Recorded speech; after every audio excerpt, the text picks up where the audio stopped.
Hello, one and all. This is One with Tacos, and welcome to a brand new Let's Play. And that's, of course, as is the same case for every new Let's Play, I hope this actually records. I'm never sure if it does or doesn't. The first thing I need to say immediately is that this game is already having some really strange crashing issues going on.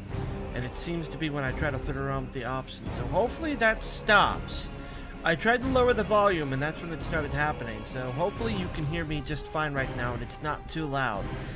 This is Dawn of War 2 Retribution, the sort of standalone part of Dawn of War 2. I have played through all of the Dawn of War games except Dawn of War Soulstorm and Dawn of War Dark Crusade because I don't like that style of Dawn of War. I like this style of Dawn of War where it's a campaign. I have an account, you can see here, and when we go under campaign, you can see that I already have an existing campaign as Imperial Guard. I've played through this game before, I've beaten it before as the Imperial Guard campaign.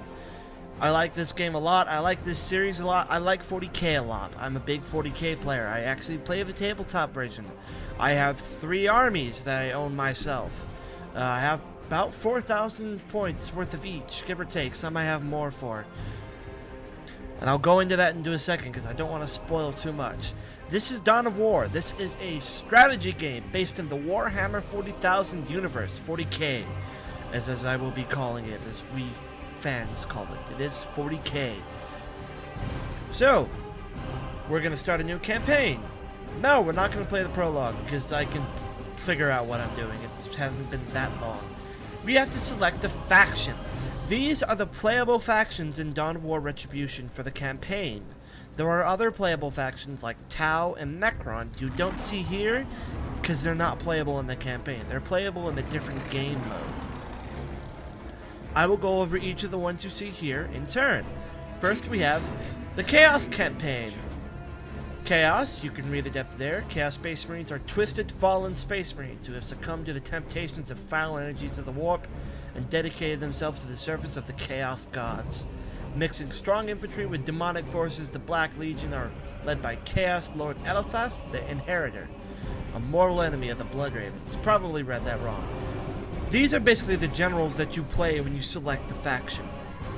Chaos, it's hard to describe if you don't know anything about the universe. Basically, they're bad guys. Nobody's really a good guy in the 40k universe, but they're especially the bad guys. They don't like anybody, and they want to kill everybody and take over the world. The universe, as it were. They worship gods, who are actual gods, who physically exist, have physical forms, and can actually do god things. They are really quite real. They do not have god level powers that they can't just snap their fingers and have a planet explode, but they do have a lot of power. So they are quite real. They're not worshipping no thing that they made up. They're real. They're really real. Next you have the Eldar. Eldar are an ancient race of aliens whose soldiers spend lifetimes mastering their path in warfare. Many Eldar possess strong psychic abilities, including the ability to see into the future.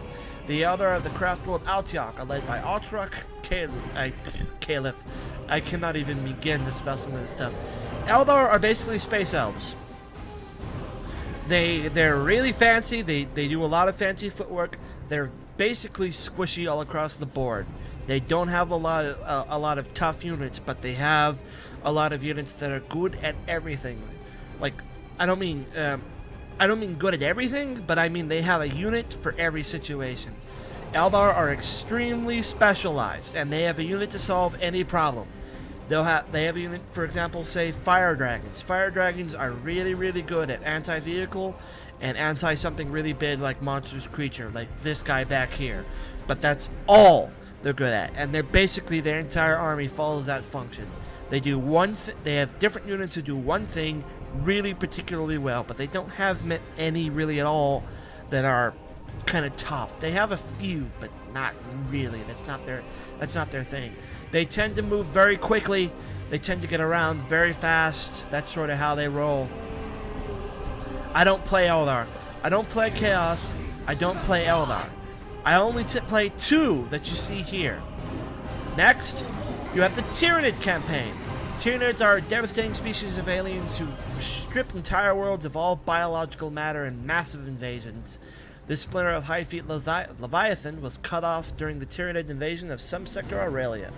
The monstrous Hive Lord seeks to rebuild the psychic link with the main Tyranid fleet and finally consume the entire subsector. These guys are the other really bad guy. They don't like anyone and they will absolutely kill everything in their path. In the actual tabletop game, there's an alliance system where everybody kind of has allies they can team up with. So like, if you're Eldar, there's another faction you don't see here called Dark Eldar. Eldar and Dark Eldar work together. You have Chaos. Chaos Demons and Chaos Space Marines are two separate armies, and they work together. Tyranids are the only group. They do not have any allies. They cannot ally with anyone because they won't work with anyone because nobody likes them. Period. Next, we have the Space Marines. Space Marines are elite soldiers of the Imperium. Genetically engineered and equipped with the finest equipment, the Space Marines rely on their intense training and superior physical abilities to defeat the enemies of the Emperor. Captain Apollo Diomedes hails from the Blood Ravens chapter and seeks to redeem the chapter from corrupt influence within. Space Marines are kind of the flagship group of Warhammer 40k.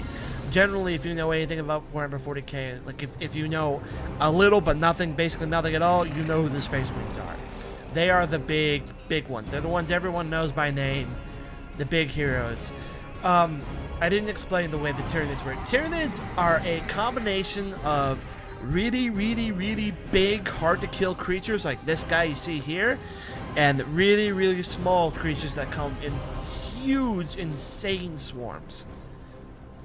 You have Captain Diomedes. Space Marines are they work differently from everyone else. It's said in lore that a single Space Marine is worth 100 Imperial Guardsmen. Space Marines definitely work on the rule quality over quantity. If you've ever played the game Space Marine or Warhammer 40k Space Marines, the PC game or whatever console you have it on, the one where you play Captain Tychus. Was it Tychus? No, Titus, thank you. Tychus is from StarCraft. Captain Titus. Basically, that game was a lore accurate representation of how Space Marines actually work. It is not uncommon, like if you have a planet being attacked by hundreds upon hundreds of orcs, they will send 3 Space Marines down there and they will deal with the problem. That's just how Space Marines roll. They're very good all across the board. The problem with Space Marines is that they are masters of all trade, or jacks of all trade, masters of none, which means they have nothing really specialized to deal with very specific situations. For example, this guy is a bad day for Space Marines because while they're all pretty good in melee and pretty good at shooting, this guy is really exceptional at melee, and Space Marines have nothing that is exceptional at melee. They have nothing that is exceptional at shooting. They have nothing that is exceptionally fast. They have nothing that is exceptionally anything. They're just pretty good all across the board. Next up, Make the Emperor proud this the day. Imperial Guard. The Imperial Guard of Katie are loyalist human defenders of the Imperium. Conscripted in large numbers, they rely on superior numbers and heavy vehicles. The Cadians have recently entered the subsector Aurelia en masse to combat the constant Xenos and demonic threats that plague it. The Imperial Guard are commanded by Lord General Castor. I apologize, my reading here is horrible. Space Marines are specifically... Glory and victory. Space Marines are specifically selected and genetically altered to become Space Marines from humans. Space Marines are actually so radically different from humans, they are actually not the same species anymore. They are actually called Adeptus Astartes. That's actually their genetic name. They're no longer Homo sapien. They are Adeptus Astartes because they have different organs, a whole bunch of other stuff different from humanity. The Imperial Guard... See me through this. The Imperial Guard are the opposite. They are the everyman's army. Anybody can join the Imperial Guard, and in most cases, you're not even given a choice. The Imperial Guard are the militia. They are the hammer of the Emperor. They are an infinite number. They fight with extreme quantity of really, really crappy guys. In addition to that, they have the best vehicle output in Warhammer 40k. They have vehicles not even the Space Marines have access to.